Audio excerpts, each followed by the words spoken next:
nerves. You have 12 of them. But what's cranial? Well, it comes from the word cranium, which is your skull.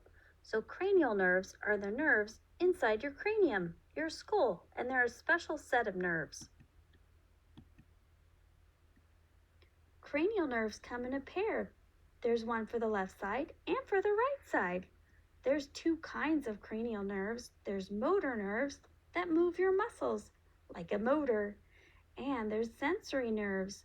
They sense things. You've probably learned about your sense of taste and sight, touch and sound and smell.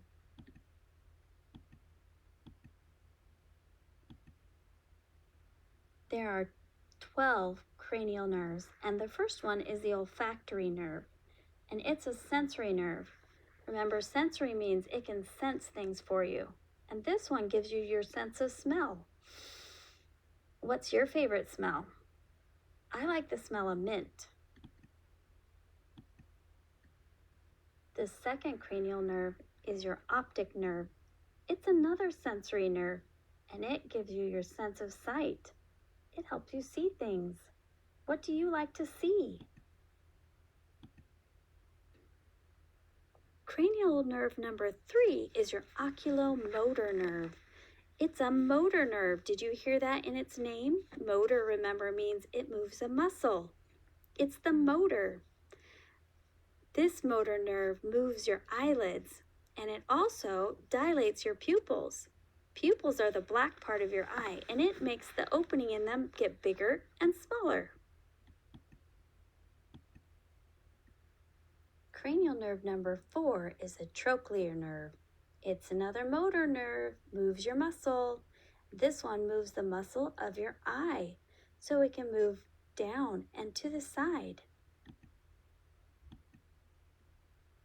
We'll talk about cranial nerve number 5, which is your trigeminal nerve. This one has 3 branches, ophthalmic, maxillary, and mandibular. It's a mixed nerve. Mixed nerve means it has sensory and motor parts. The sensory part of this nerve gives you a sense of touch and pain and temperature on your face and the front of your tongue. The motor part of this nerve lets you chew, open and close your mouth while you eat your food. Cranial nerve number 6 is abducens. It's another motor nerve, and it moves the eye down and to the outside.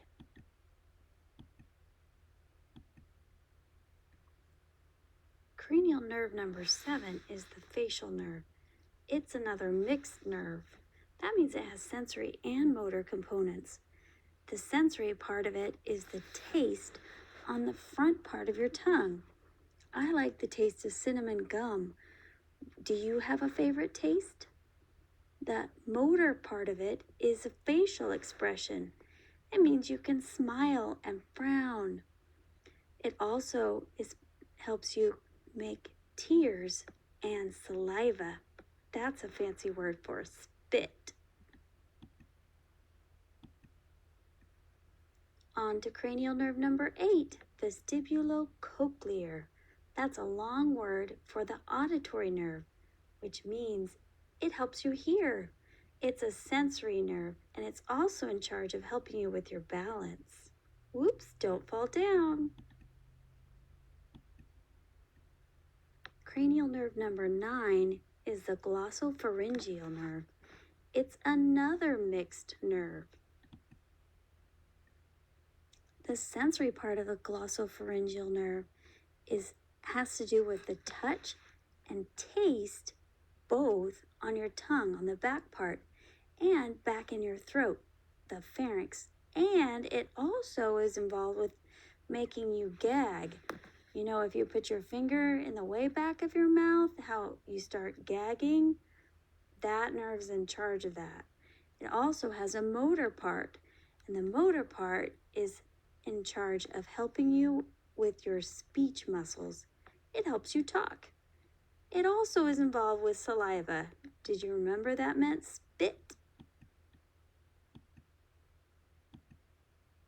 Number 10, vagus. It's yet another mixed nerve, has sensory and motor parts.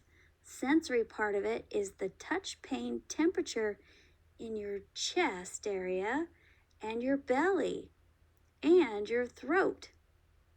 And it also gives you taste in your pharynx. The motor part helps you swallow and digest your food, both. We're almost done. Cranial nerve number 11 is the accessory nerve, and it's another motor nerve that moves your muscles of your shoulder and your neck. It helps you shrug your shoulders and turn your head. Last but not least, number 12, glossopharyngeal. It's a motor nerve, and it moves your tongue. That's all of them. 12 cranial nerves.